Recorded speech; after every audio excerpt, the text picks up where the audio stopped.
The rise of cryptocurrencies has become a flashpoint for many investors, but there is a parallel development going on at the moment by many central banks of their own digital currencies to complement existing fiat currencies in the systems that they already have, and eventually these are going to replace traditional physical currencies such as coins and notes. And the central bank digital currencies, they're going to compete for attention with a multitude of private coins. Refinitiv Sachin Somani outlines the drivers of adoption for central bank digital currency, the different designs and models, and what these implications could be for commercial banks as well.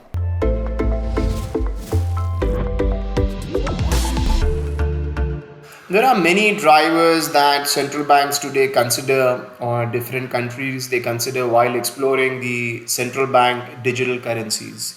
The first and foremost is to ensure that the general public and financial institutions they have access to a legal tender should these countries or central banks decide to move away from fiat currency.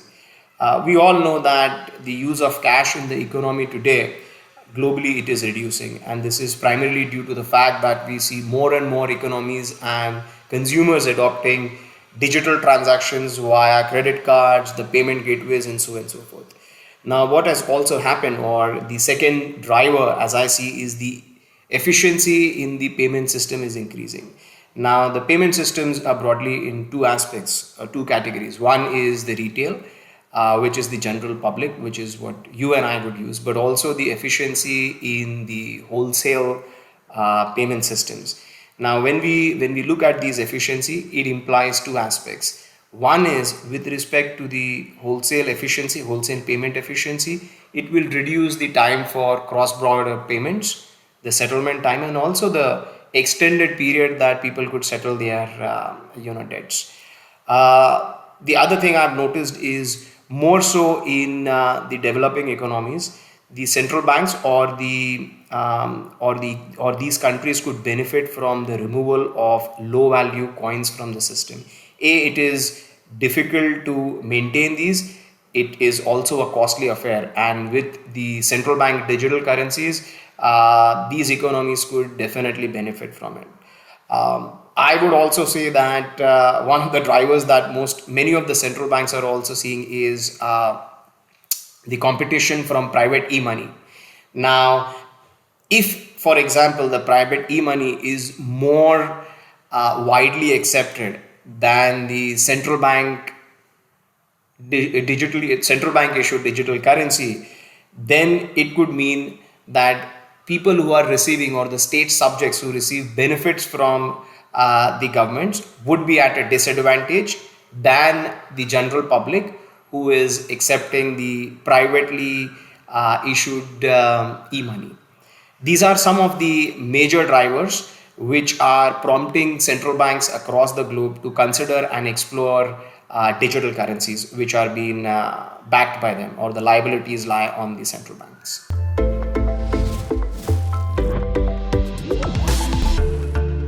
There are three main design considerations for the central bank digital currency. Number one is who should be given the access to, or granted the access to.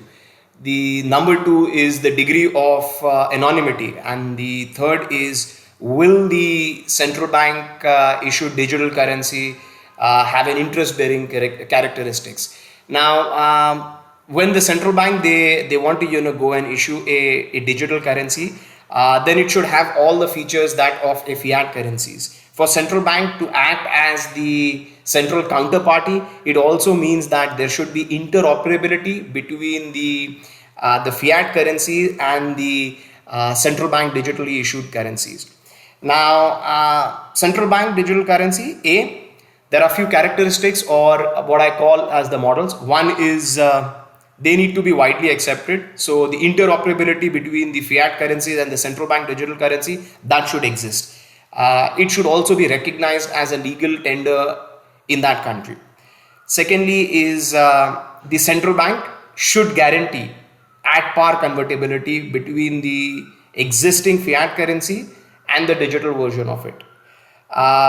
Third, but not really the last point, is more towards the fact that the holder of the digital currency, the central bank should not allow that person to issue lending facilities or provide the lending facilities. So these are the three what I call as the design consideration and the model considerations for the central bank issued digital currencies.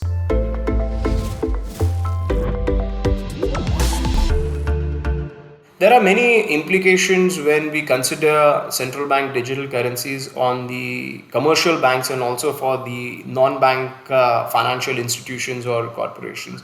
For one, there would be transfer of deposits from the commercial banks to the central bank digital currency. As a result of which, you would see the aggregate size of the balance sheet in the banking sector reducing. This means implications on the banking sector as a whole as we speak today.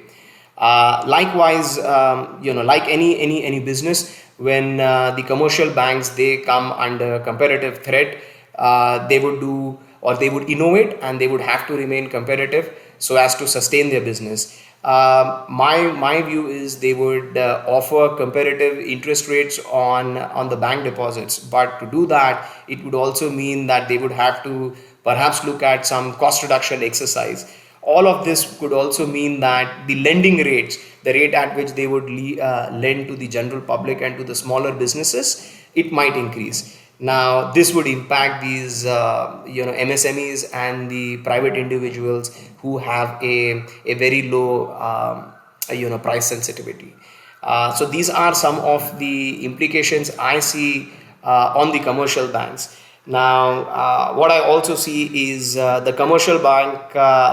There is a likelihood that they would borrow from overseas to fund their operations, and therefore it would also mean that these commercial banks they would expose the banking sector in a specific country to external factors. So these are the four areas or the four implications which I feel would be more prominent when we go live or most countries go live on the central bank digital currencies.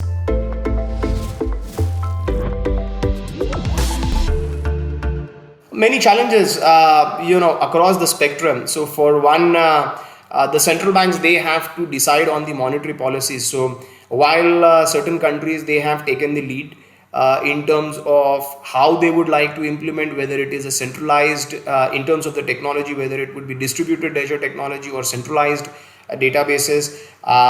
You also have the banks who would have to consider to how they are going to ramp up the infrastructure. The infrastructure that is required for the digital currency is quite different from that which is existing today.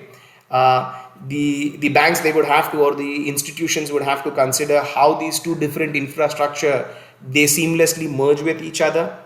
So these are some of the major challenges that I foresee for both the industry as well as the regulators and the central banks.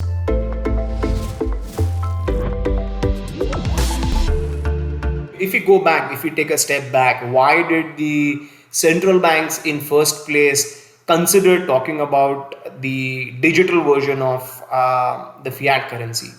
And the reason being is, hey, there were cryptocurrencies, people were interested in them. It meant a lot of applications in the real life. For one, the cross-border payments, they could be settled faster. The cost of the settlement for cross-border payments, it could be reduced significantly. And as I explained, it could also have implications for financial inclusions in many of the emerging economies.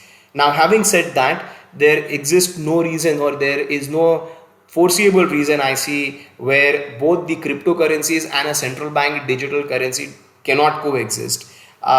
The question remains is when you have a privately issued cryptocurrency, the counterparty risk is quite high, and it is up to the general public and to the regulator to understand those risks and to forge their monetary policies accordingly. So that's my view in terms of how and if the cryptocurrencies as well as the central bank digital currencies could coexist in a country. Central bank digital currencies are going to be in many countries in the very near future. And the infrastructure that will be needed will be based on many of the existing distributed ledger technologies that have been developed on behalf of the private coin space and also obviously decentralized finance. And these coins, these digital coins from central banks are going to coexist with the existing private coin space. And many of the fears that people have with regard to fiat currencies are not going to go away when they become digitized. Many of the real issues or many of the real adoption issues for digital currencies are very much the same ones that we see in the existing private coin space. It's going to be things based around trust. Do you trust your central bank digital currency and the government behind it? What are the operational costs? And what are the transactional speeds, which are often very much the issues at the heart of the private coin space. But one thing is for absolute certain is that we are going to see digital currencies, central bank digital currencies, adopted by governments, coming to a country near you in the very near future.